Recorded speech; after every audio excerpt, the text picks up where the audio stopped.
여러분, 믿음을 우리 성도님들은 무엇이라고 생각하십니까? 믿음. 아마 우리 각자에게 정의하는 여러 가지 믿음의 정의들이 아마 있을 겁니다. 오늘 이렇게 한번 정의를 한번 해봤으면 좋겠습니다. 믿음이라는 것은요, 내 삶에 일어나는 여러 가지 케이스들, 내 삶에 일어나는 여러 가지 작은 케이스 안에 내 생각과 내 마음을 거기에서 매몰되거나 함몰시키지 말고 역사의 주인이신 하나님을 바라보면서 하나님께서 오늘 나에게 주시는 말씀들, 오늘 나에게 주시는 감동들 가운데 순종하고 기도하고 응답함으로 말미암아 하나님께서 나를 통하여, 하나님께서 나의 기도를 통하여 역사를 일으키신다는 것을 바라보는 것, 그것이 오늘 우리가 함께 고백하고 싶은 믿음이라는 것입니다. 할렐루야. 그 믿음이 우리들 가운데 있기를 주님의 이름으로 축복합니다. 우리 믿음의 선조들은 그 믿음이 있었습니다. 오늘 그 얘기를 한번 해보고 싶습니다. 지난 주일은 6.25 날이고요. 그리고 오늘은 우리가 함께 6.25 구국 기도회를 지금 우리가 가지고 있습니다. 6.25 전쟁이 일어나기 전에 우리나라에 특별히 한국 교회 가운데 큰 위기가 있었습니다. 그 큰 위기는 무엇이냐면 이 나라 한국 교회가 4분 5열 분열되고 갈라져서 갈등이 있어서 큰 어려움이 있었다라는 것입니다. 왜요? 무슨 일이 있었기에요? 그것은요, 바로 그 과거 일제 강점기 시간에 신사참배를 하라라는 일제의 명예, 어쩔 수 없이 따랐던 이들이 있었고요. 그리고 그것을 나는 할 수가 없다, 하나님을 섬기는 신앙으로 할 수 없다 하면서 끝까지 걸어다가 거절하다가 투옥된 성도들이 있었다라는 것입니다. 그 가운데 많은 이들이 목숨을 잃어갔던 것을 우리는 또 잘 알고 있지요. 그런데 시간이 흘러 이제 해방이 찾아왔습니다. 해방이 찾아왔는데 문제는 이제 해방이 되어 다 크리스찬들이 교회에 모였는데 그곳에 하나님을 예배하기 위하여 그동안 신사참배를 하고 그럼에도 불구하고 교회에 나와서 교회를 지켰던 이들이 모여 있고, 그분들이 이쪽에 쫙 앉아 있다면 또 반대쪽에는 나는 신사참배를 할 수 없다고 하여 투옥되어 온갖 고난과 고초를 다 당하다가 그곳에서 해방의 소식을 듣고 나와 추록하여 그리고 예배에 나온 성도들이 모여 있었다는 거예요. 여러분, 한번 상상을 한번 해봅시다. 이쪽 성도가 있고 이쪽 성도가 있습니다. 그들이 함께 예배를 드리고 있어요. 그 분위기가 어떠할까요? 무언가 아주 이상한 기류가 그 가운데 흘렀겠지요. 그렇지요. 서로가 지금 잘못된 거라고 얘기를 하는 것입니다. 갈등이 있는 것입니다. 그래서 이것을 공식적으로 해결하자고 한국 교회에서 이제 타협안이 나왔습니다. 그 타협안이 무엇이냐면, 일단 교단 정치에 앞장선 분들 가운데는 사실 그들은 신사참배에 그냥 허락하고 그냥 그 신사참배를 따라갔던 이들이 있었습니다. 그리고 반면에 빛도 없이 보이지 않는 곳에서 참된 신앙으로 지켰던 이들 가운데는 정말 옥살이를 했던 이들이 참 많았다고 합니다. 그런데 이 타협안은 무엇이냐면, 이 지도자들이 많은데 그 지도자들이 일정 시간을 정해요. 일정 시간을 정하고 그 일정 시간 가운데 일시에 자기가 가지고 있는 모든 직위를, 목사면 목사, 장로면 장로, 어떤 그 직위들을 다 내려놓습니다. 그 모든 것을 다 내려놓고 근심과 그리고 회개와 반성의 시간을 충분히 가져라. 충분히 가진 다음에 다시 돌아오면 사랑으로 맞아주겠다라는 거예요. 이 타협안이 교회 가운데 세워졌다는 것입니다. 여러분, 이 타협안이 어떻습니까? 괜찮지 않습니까? 예. 저도 이 내용을 처음 보고 괜찮게 잘 만들어졌다 싶었습니다. 그런데 이 타협안이 허락되지 않았습니다. 통과되지 않았다는 것입니다.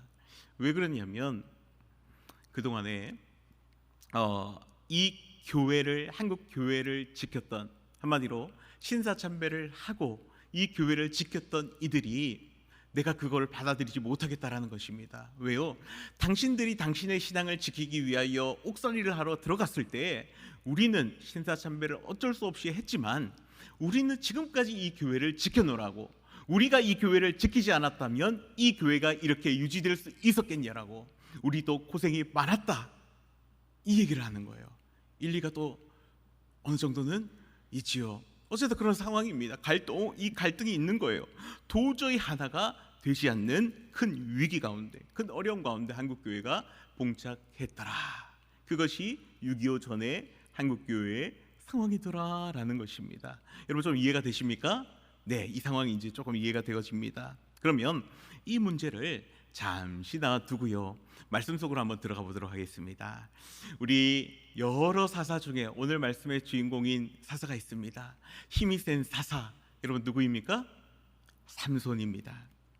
이 삼손이요, 잘 장성하여 성장하여 한 여인과 결혼하게 됩니다. 이 여인은요, 블레셋의 한 여인입니다.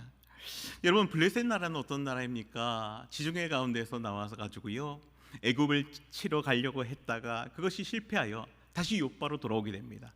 다시 요바로 돌아와서 그곳 해안 지역에 터를 잡고, 그리고 그곳에서 이리저리 확장을 하려고 했던 민족이에요. 특별히 이스라엘 가운데 굉장히 많은 공격을 했는데요, 지금 사사 시대에, 삼손 시대에 무려 우리나라의 그 역사와 참 비슷하게 40년 동안이나 일제를 식민지 노릇하고 계속해서 침략하고 그랬던 민족이 이 블레셋입니다. 뭐 그뿐만입니까? 그 다음에 사무엘 시대, 사울왕 시대, 다윗 왕 시대 계속해서 왔던 민족이 이 블레셋이다라는 것이죠. 그래서 성경에서는요, 블레셋이라는 나라는요, 영적으로 하나님을 대적하는 민족이요, 그리고 하나님의 심판을 받아야 될 민족이다라고 하는 것입니다. 그런데 문제는 이 삼손이 그 블레셋 여인과 결혼했다라는 것입니다. 참 이해가 되지 않아요. 여러분, 삼손은 어떤 인물입니까? 그의 직업은 뭐죠? 그의 직분은 뭐죠? 사명은 뭐죠? 사사이죠. 사사입니다. 사사는 어떤 사람입니까? 사사는 이런 역할을 가져요. 구약 성경에 기름 부음 받은 자 3명의 직위를 꼽으라면, 3명의 직분을 꼽으라면 어떤 직분들이 있습니까? 첫 번째는 왕이고, 두 번째는 선지자고, 세 번째는 제사장이죠. 이 직위가 기름 부음을 받아요. 그런데 이 사사가 바로 그 시대에 이 3명의 직위를 다, 그 역할들을 감당했던 인물이 이 사사다라는 거예요. 그러면 사사로서 세워졌다. 여러분들이 그 사사가 우리 오늘날 시대에 사사가 있다고 생각해보고 사사가 올라왔다고 생각해 보겠습니다. 우리가 어떻게 볼까요? 굉장히 존경스럽게 보고 귀하게 보고 하겠지요. 그렇지 않습니까? 그런데 그가 이제 장성해 가는 것입니다. 여러분, 아마 여러분들 가운데는 딸 가진 부모님들이 아마 계실 겁니다. 뭐 어르신들 가운데는 옛날 생각 한번 해보겠습니다. 우리 딸이 이제 결혼할 때가 된 거예요. 청년 시기가 된 겁니다. 그런데 저기 청년 회장 가운데 어떤 남자 청년이 회장이 됐어요. 잘생겼습니다. 신앙도 좋습니다. 헌신합니다. 또 많은 이들이 참 지혜롭다고 그래요. 여러분 볼 때 어떻겠습니까? 분명히 그 얘기를 할 겁니다. 저기 혹시 그 청년 아버지 어머니는 누구시냐? 신앙생활은 잘하시냐? 뭐예요? 우리 딸, 우리 사위 삼고 싶은 거예요. 이 사사 삼손이 그러지 않을까 생각되어 봅니다.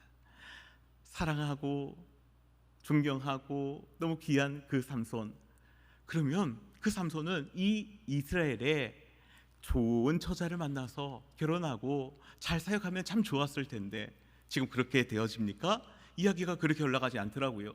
삼손이 누구랑 결혼했다고요? 어느 나라 여인과 결혼했다고 합니까? 블레셋 여인과 결혼하더라라는 것입니다. 그런데요, 이것은요 마치 아가사에서 나오는 솔로몬 왕이 술람미 여인, 이방 여인을 자신의 아내로 맞이하면서 그를 사랑하면서 그를 향한 사랑의 고백을 했던, 그렇게 만남을 가졌던 그것과 좀 비슷한 것 같다는 생각이 좀 들어집니다. 솔로몬이 그렇게 사랑했던 여인 술라미 여인은요, 사실 어느 나라 출신인지는 잘 모르겠습니다. 하지만 이방 여인이에요.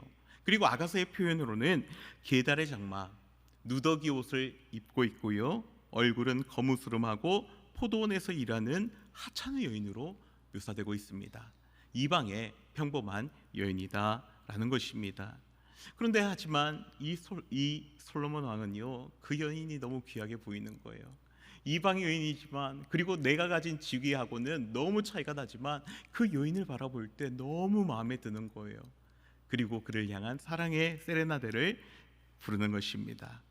여러분, 솔로몬 왕이 가지고 있는, 이 아가서에서 솔로몬이 가지고 있는 영적 의미는 무엇입니까? 그것은요, 우리가 잘 아는 대로 의의 신랑 되시는 우리 주님입니다. 그러면 이 술라미 여인은요, 하나님의 진노 아래에서 죄로 인하여 심판 아래 놓여 있는 자, 바로 우리들, 옛 죄인이었던 우리들의 모습을 노래하고 있다라는 거예요. 그런데 이 술람미 여인을 누가 사랑했다는 거예요? 솔로몬 왕으로 이야기하는 의의 신랑 되시는, 언젠가 우리를 다시 데리러 오실 우리 예수 그리스도, 그분으로 묘사하고 있다라는 것입니다. 그분의 사랑을 받는 거예요. 그러면 이 여인은 그 마음이 어떠할까요? 마음이 고맙고 감사하고 좋지 않을까요? 이렇게 이 삼손과 이 블레셋 여인이 결혼을 하게 됩니다. 그런데요, 이 결혼 후에 수수께끼 사건이 이제 등장하게 됩니다. 블레셋과 이 삼손과 늘 대립되었다는 것은 우리가 다 잘 알고 있지요. 시간상 그것을 얘기할 수는 없고, 어쨌든 이 삼손은 블레셋을 괴롭히고 블레셋을 무찌르기 위하여 수수께끼를 내게 됩니다.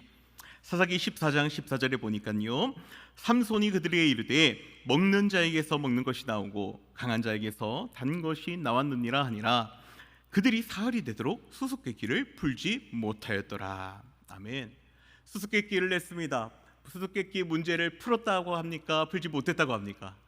풀지 못했다라는 것이죠. 그들이 이 수수께끼를 풀지 못하자 이 블레셋 여인은, 블레셋 인들은 이 블레셋 여인을, 이 삼손이 결혼했던 그 여인을 찾아옵니다. 그리고 뭐라고 합니까? 15절에 나옵니다. 자신들의 요구를 들어주지 않으면 다 불살라 버리겠다. 막 으름장을 놓는 거예요. 근데 사실 처음부터 으름장을 놓지는 않았을 겁니다. 처음에는 참 부드러운 말로 회유했을 것입니다. 어이, 당신 블레셋인 아닌가? 우리 사실 친척이잖아. 가르쳐 주십시오. 가르쳐 줘. 이렇게 사실 이렇게 부드럽게 얘기를 했을 텐데, 어머 아니에요. 저는 누구의 아내예요? 삼손. 저는 삼손의 아내예요. 안 돼요. 그러다가 화가 나가지고 당신의 모든 것을 불태워버리겠다 하니까 어쩔 수 없이 항복을 하고 이 여인이 블레셋 그 군사들의 이야기를 들어줍니다. 그러면서 그녀는 이 삼손에게다가 유혹을 하는 거예요. 요청을 하는 거예요. 남자에게 가장 약한 것이 무엇인지 아십니까? 남자에게 가장 약한 것, 그 사랑하는 여인의 눈물이죠. 기가 막힙니다. 성경에도 그걸 써놓고 있어요. 삼손의 아내가 그의 앞에서 울며 이르되 당신이 나를 미워할 뿐이요 사랑하지 아니하는도다. 여러분, 이것을 사랑하는 여인이 자기에게 얘기를 했다고 생각해 보십시오. 이 남자의 입장에서 어떻게 하겠습니까? 이 가슴이 이게 참 말로 표현할 수가 없습니다. 이런 상황이 지금 펼쳐진다라는 거예요. 여러분, 그런데 여기서 중요한 이야기를 한번 해보겠습니다. 삼손의 아내는요, 결혼 후에 어떤 사람이 되는 것입니까? 한번 보도록 할게요. 전에는 블레셋 사람이었어요. 그런데 이제 결혼한 후에는 어떤 사람이 되는 거예요? 하나님의 백성이 되는 거예요. 예전에는 이방인이었습니다. 그런데 결혼한 후에는 어떻게 돼요? 하나님의 자녀가 되는 것입니다. 하나님의 사사 삼손의 이 아내가 되는 것입니다. 사사의 아내가 되는 것입니다. 그러면 누구를 위해서 살아야 돼요? 누구의 내주자가 되어서 살아야 돼요? 삼손의 내주자가 되어서 살아야 되는 것이죠. 사사의 내주자가 되어야 되는 것이죠. 그런데 삼손의 아내는요, 그러지 못했다라는 것입니다. 그 결말을 사사기 14장 20절에 이렇게 표현합니다. 삼손의 아내는 삼손의 친구였던 그의 친구에게 준바되었더라. 이렇게 그냥 이 버림받는 일들이 보입니다. 그리고 15장 6절에 보니까요, 블레셋 사람들이 올라가서 그 여인과 그 아버지를 불사르리라. 안타까운 결말, 비참한 결말을 지금 보고 있다라는 것입니다. 그런데 이 이야기를 조금만 더 자세히 한번 봤으면 좋겠습니다. 삼손이 수수께끼를 냅니다. 그러면서 수수께끼를 풀어라. 며칠 만에 풀어라고 합니까? 7일 만에 풀어라는 거예요. 그런데 하루, 이틀, 3일, 4일, 5일, 6일, 7일까지 내려갑니다. 마지막 날까지 오는 것입니다. 그런데 이 마지막 날까지 풀지 못한 이 블레셋 사람들이 삼손의 아내에게 성경 말씀대로 7째 날에 이르러 삼손의 아내에게 왔다라는 거예요. 그러면 생각해 보겠습니다. 여러분, 만약 이 여인이 자신의 남편 삼손에게 자신의 지금 이 위급함을 잘 견디면서, 힘들지만 견디면서 이 삼손에게 요청했다면, 그것을 상의했다면, 의논했다면, 도와달라고 요청했다면, 자신을 사랑하는 그 남편인데 도와주지 않았겠습니까? 그리고 그 하루만 좀 견뎠더라면 비참한 결말을 피할 수 있었지 않았을까요? 여러분, 이것을 좀 영적 메시지로 좀 받았으면 좋겠습니다. 혹시 고통 가운데 놓여 있는 분이 혹시 우리들 가운데 계시진 않으십니까? 말할 수 없는 아픔 가운데, 육체적인 아픔 가운데에, 아니면 여러 가지 직장과 사업터에 있는 여러 가지 아픔들 속에서 힘들어하시는 분이 계십니까? 우리 주님이 이렇게 얘기하시는 것 같습니다. 지금은 7일째다. 지금 7일째다. 하루만 견디면 된다. 하루만 견디면 된다. 그러면서 뭐라고 얘기를 해요? 너가 의뢰할 분을 찾아라. 너가 의뢰하고 너희가 신뢰하고 너희가 의지할 분에게 나아가라라고 하십니다. 그분이 누구예요? 우리를 사랑하시는 예수 그리스도, 우리를 사랑하시는 하나님 아버지십니다. 그분에게 나아가면, 그분에게 구하면, 하루만 참고 구하면 하나님께서 모든 것을 합력하여 선을 이루시는 하나님께서, 환난 날에 만날 도움 되신 하나님께서, 피난처 되신 하나님께서, 길을 내신 하나님께서 우리를 도와주시겠다고 말씀하십니다. 이 귀한 영적 메시지를 우리 가슴으로 받는 은혜가 있기를 원합니다. 그런데요, 여러분, 삼손의 아내와 참 비슷한 인생을 살았던 한 여인이 또 성경 속에 보면 등장합니다. 이 여인은요, 자신의 땅에 들어온 유대인 남자와 결혼했던 여인입니다. 그런데 참 기구하게도 결혼한 지 얼마 안 돼요. 자신의 남편이 죽게 됩니다. 자신의 남편이 죽게 되자 시어머니가 이렇게 자신에게 이야기를 해요. 얘야, 너는 다시 너의 고향 땅으로 돌아가라. 나는 내 고향 이스라엘로 돌아가겠다 라고 얘기를 해요. 그 이야기를 딱 듣는데, 내가 어머니께 받은 하나님 신앙이 있어요. 어머니께 받은 신앙심이 있어요. 어머니, 저 그렇게 할 수 없습니다. 나는 어머니를 따라가겠습니다. 어머니의 백성이 내 백성이 되고 어머니가 섬기시는 하나님이 나의 하나님이 되십니다. 나 어머니를 쫓겠습니다. 여러분, 이거 누가 얘기를 했어요? 누가 얘기를 했습니까? 네, 다 말씀하셨는데 지금 멀어서 안 들리는 거죠. 룻이 이야기를 하는 거지요. 그런데 한번 봅시다. 이 룻에 비해서 삼손의 아내, 룻과 삼손의 아내가 있어요. 누가 더 비참하고 더 힘든 상황에 지금 놓여 있습니까? 룻입니까? 삼손의 아내입니까? 삼손의 아내예요? 아니에요, 룻이에요. 룻은요, 남편을 잃어버렸어요. 어디 가야 될지, 내가 그 시어머니를 따라가면 내가 내 모든 혈연과 인간관계와 고향과 모든 것을 잃어버리게 됩니다. 내 힘이 없어요. 그런데 지금 삼손의 아내는 어떻게 돼요? 그래도 남편이 있잖아요. 남편이 있고, 남편은 힘이 있고, 남편은 존경받고, 남편을 따르는 이들도 있고, 내가 의뢰하면 도와줄 수 있잖아요.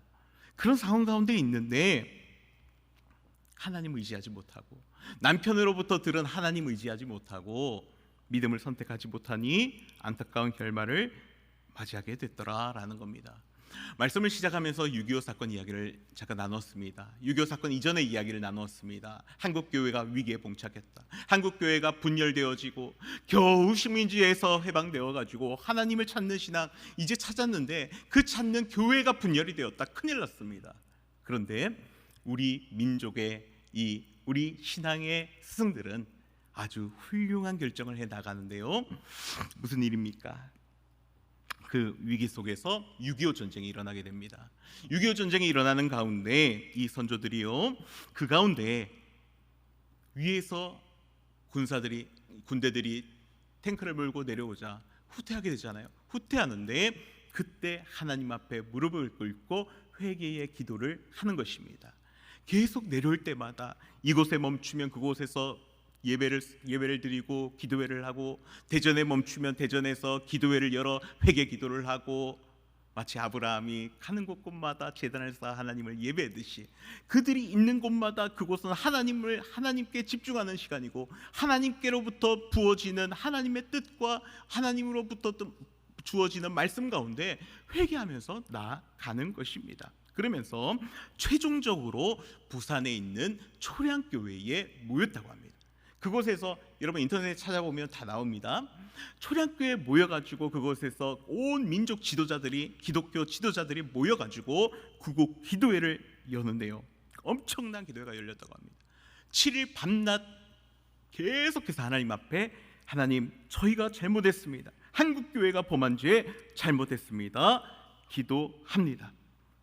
위기가 찾아왔을 때에 하나님이 지금 이 역사적인 순간 가운데 하나님이 통치해 나가시는데 무엇을 할 것인지, 하나님 어디에 지금 가치를 두고 우리에게 말씀하시는지를 집중하고 지금 그들은 나아갔습니다.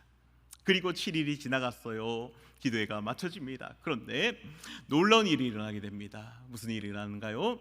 이 기도회가 마치고 3일이 지날 때에 여러분이 잘 아시는 인천 상륙 작전이 그곳에 이루어지게 되는 거예요. 할렐루야. 여러분 생각해 보십시오. 인천 상륙 작전이 그냥 그날 그 시에 그냥 잠깐 반짝 일어났을까요? 그렇지 않아요. 그곳 가운데에서 하나님께 초점을 맞추고 하나님의 통치 가운데에 우리가 지금 해야 될 것은 회개구나 하고 기도할 때에 하나님 그 시간에 나는 작은 믿음으로 나는 기도를 한 것뿐인데, 하나님은 나의 작은 믿음을 통해서 역사의 주관자이신 하나님께서 역사를 움직여가지고 나라와 민족의 역사를 움직여서 이 큰 구원의 역사를 하나님 이루시더라는 거예요. 그리고 그러면서 한국교회에 분열된 그것을 회복하게 해 주셨다라는 것입니다. 할렐루야. 그러면 한번 생각해 보겠습니다. 그 민족 지도자들이 그 기도회를 할 때에 내가 기도하면 하나님이 회복해 주실 거야, 내가 기도하면 이 전쟁에서 다시 역전할 수 있을 거야, 그런 믿음과 그런 신앙으로 했을까요?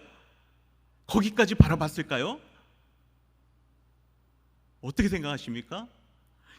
정말 힘이 없어서 밀려 내려오는데, 한국이 가지고 있는, 우리나라가 가지고 있는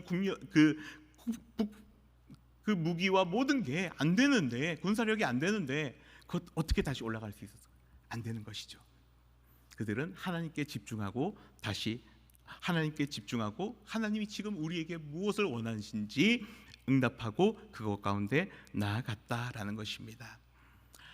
6.25 이후 지금은 우리 6.25를 73주년이 되는 올 한 해입니다. 올 6.25 날이 지나갔습니다. 지금 우리도 뭐 그때뿐만이 아니라 그때만큼이나 많은 문제들이 우리 주변에 산적해 있습니다. 정치, 경제, 문화 모든 곳곳마다 문제들이 많이 있습니다. 모든 기관, 교회 모든 곳곳마다 문제들이 많아요. 우리가 해야 될 일은 무엇일까요? 그 문제 속에서 아파하고 함몰되고 매몰되는 것이 아니라 역사의 주관자이신 하나님 바라보면서 오늘 내게 주시는 말씀, 오늘 내게 말씀하신 하나님의 그 뜻에, 하나님의 가치에 초점을 맞추고 응답하고 순종하여 기도하며 나아가면 하나님은 내 삶 가운데 내가 고민하는 그 문제 가운데 역사하실 것이며, 내 작은 입술이지만 이 나라 이 민족을 회복하게 하는 일로 하나님은 사용하여 주실 줄 믿습니다. 그 좋은 하나님이 우리의 하나님이신 줄 믿습니다.